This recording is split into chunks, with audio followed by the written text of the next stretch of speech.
Hi guys, here's your quiz for Chapter 5. In this first part, the biggest thing you want to remember is mid-segment, okay? Mid-segment means it's cutting a portion in half. So like from B to C here. All right. Point E, right here, that is a midpoint, okay?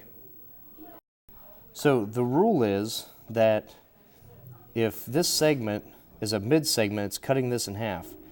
This guy is half of this guy here. So to figure out x, you just need to cut him in half.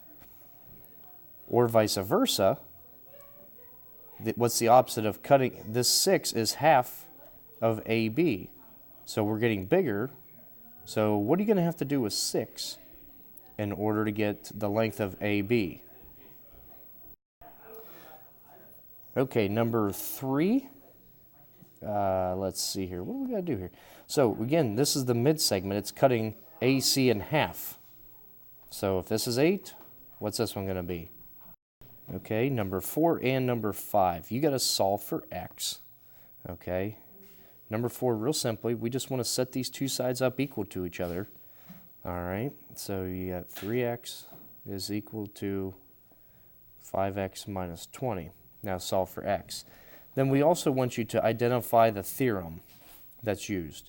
So to identify a theorem, look at what kind of lines we have here. Okay, there was a theorem that talked about what kind of lines are these. They make a 90.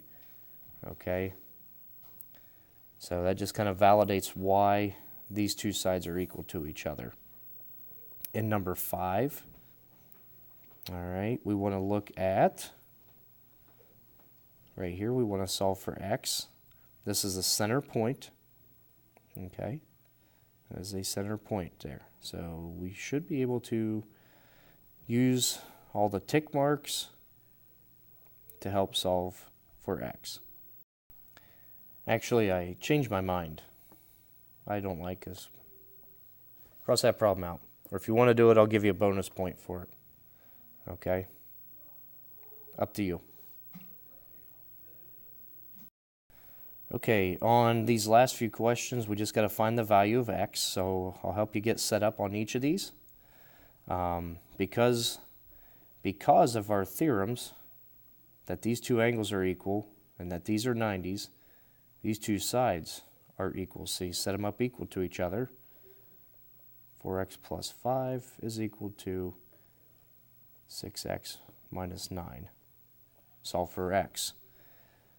Same concept for number 2. I'm not going to set this one up for you. I'm going to let you do it, but set it up just like we did this one. And same way in number 3. These two parts here are actually going to be equal. So set this one equal to this one here. Okay? And that is the end of your quiz. If you have any questions, let me know. Have a great day.